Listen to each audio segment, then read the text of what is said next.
¿Qué tienen en común el Coliseo romano, construido en el siglo I, las órbitas planetarias, definidas por las tres leyes propuestas por Johannes Kepler, que inspirarían la ley de gravitación universal de Newton, estructuras arquitectónicas con cualidades interesantes, como la sala susurrante del Capitolio norteamericano, o incluso el reloj que te despierta cada mañana, pues todas ellas son elipses, y precisamente de eso es de lo que vamos a hablar, de la elipse. La elipse es el resultado de tomar un cono doble y atravesarlo con un plano ligeramente inclinado. La figura que se formará en el plano es la elipse. La definición de la elipse en la geometría analítica es el conjunto de todos los puntos en el plano cuya suma de distancias desde dos puntos focos, es una constante. En el plano coordenado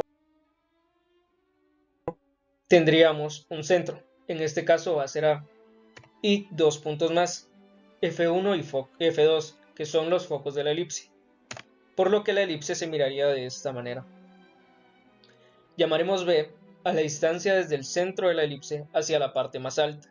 La altura será relacionada con el eje Y, y llamaremos A la parte desde el centro, a la distancia desde el centro de la elipse hasta la parte más ancha. A la anchura la relacionaremos con el eje X, por lo que su altura total será 2 y su anchura total será 2A. En esta animación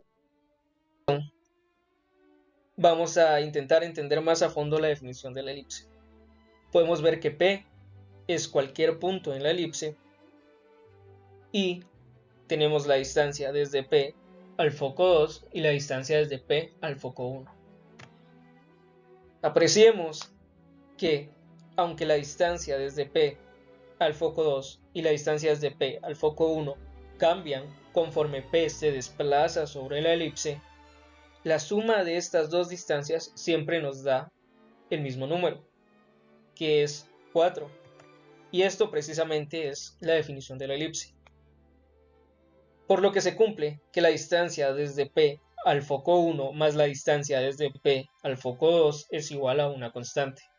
En este caso, la constante es igual a 4. Ahora, de esta relación de ideas surge esta ecuación, que es la ecuación de la elipse en el origen. Recordemos que B es la distancia desde el centro de la elipse hasta la parte más alta, y A es la distancia desde el centro de la elipse hasta la parte más ancha.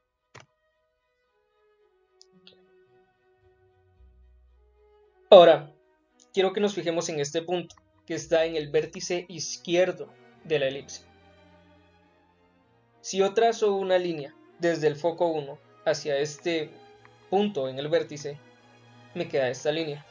Si yo trazo la línea desde este punto hacia el foco 2, me queda esta otra, que es como azul celeste. Recordemos que la suma de estas dos distancias siempre va a ser la misma en una elipse, sin importar cuál sea el punto. Por lo que si yo sumo estas dos distancias, me voy a dar cuenta que me da 2A, que es la anchura de la elipse. En este caso es así porque la elipse es horizontal, por lo que tendremos que la distancia desde P al foco 1 más la distancia desde P al foco 2 va a ser igual a 2A, donde P es cualquier punto en la elipse. En este caso es así porque la elipse es horizontal. Como veremos más adelante, esto cambia si la elipse es vertical. Pero, ¿qué pasa si yo lo que quiero es esta distancia? La distancia desde el foco hacia el centro de la elipse, que llamaremos E, donde C es la distancia del centro a cada uno de los focos. ¿Cómo puedo encontrarla? Para esto, necesitamos tomar este fragmento de la animación que vimos anteriormente y debemos observar que en esta parte, en este momento, la distancia desde P al foco 2 y la distancia desde P al foco 1 es igual, son iguales las distancias, por lo que tenemos un triángulo isósceles y a la vez un triángulo rectángulo con hipotenusa A y cateto B y el otro cateto, o sorpresa sorpresa, es C, por lo que para encontrar C uso el teorema de Pitágoras. En este caso C es igual a la raíz cuadrada de A cuadrado menos B al cuadrado. Y los focos de la elipse, como está en el origen, serán C, 0 y menos C, 0. Ahora, ya vimos la ecuación de la elipse en el origen. Pero ¿qué pasa si yo tomo esta elipse y la desplazo en el plano? Entonces me daré cuenta que esta elipse ya no define a que esta ecuación ya no define a esta elipse que está desplazada. Por ello, le daremos un nombre a cada una de las coordenadas del centro, que será variable. La coordenada X la llamaremos H y la coordenada Y la llamaremos K. De ahí surge esta ecuación que ya nos define a cualquier elipse en el plano. Bueno, que no esté inclinada, obviamente. Esta ecuación es x menos h al cuadrado dividido a al cuadrado más y menos k al cuadrado dividido b al cuadrado es igual a 1. Y esa ecuación sí define a esta elipse. Entonces, como ahora hemos cambiado su centro, también cambian sus focos, donde h más c, k es el foco 1 y h menos c, k es el foco 2.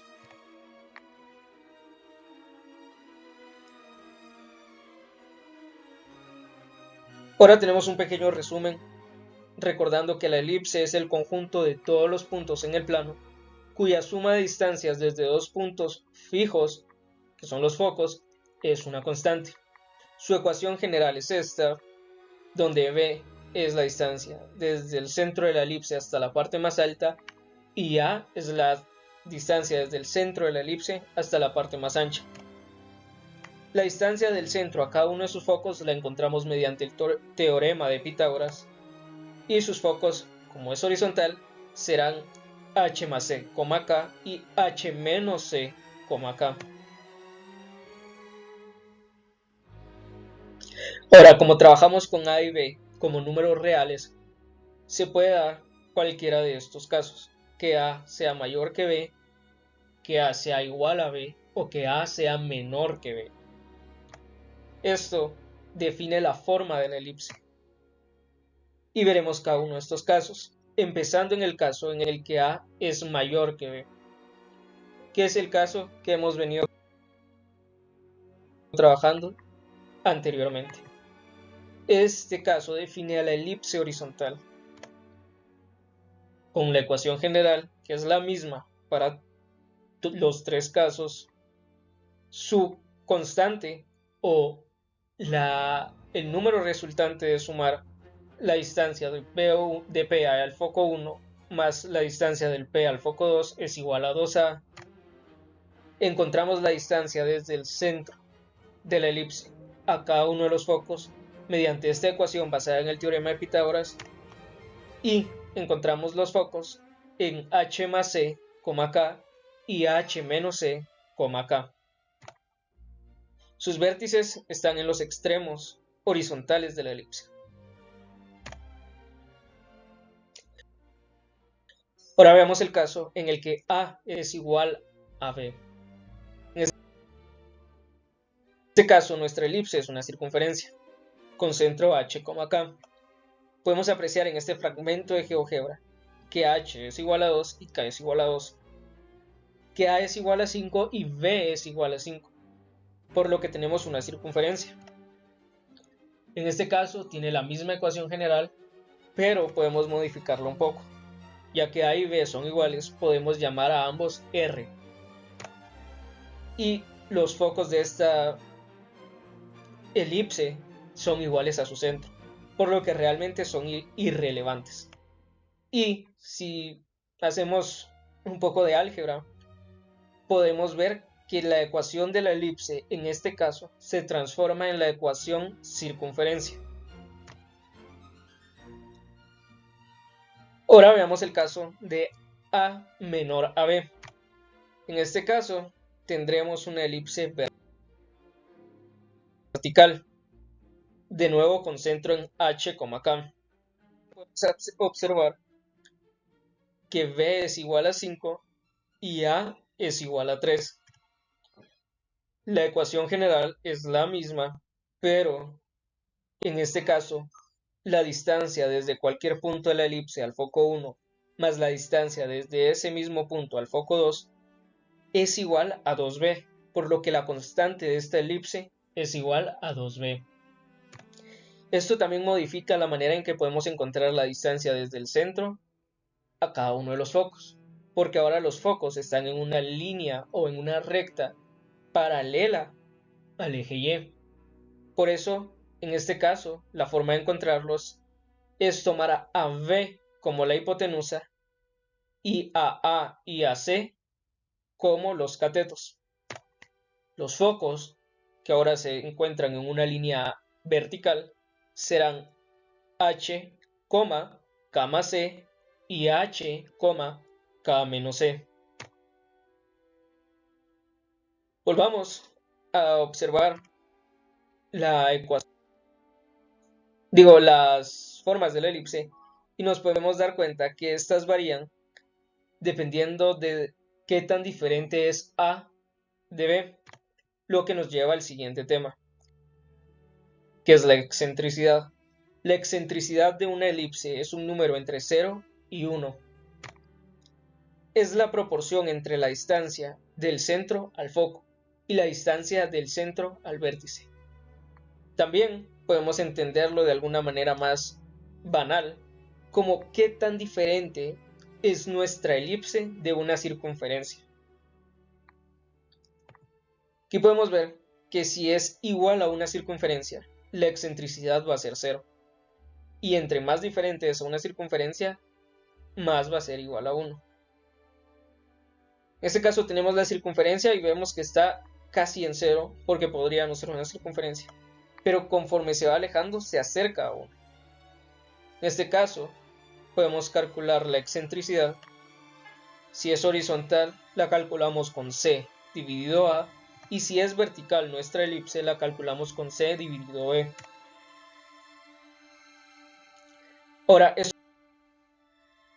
es el resumen de lo que hemos visto hasta ahora. Si querés, puedes tomarle una foto o tomar apuntes. Vamos a avanzar hacia las aplicaciones de la elipse. En este caso, hay varias aplicaciones que podemos tomar en cuenta.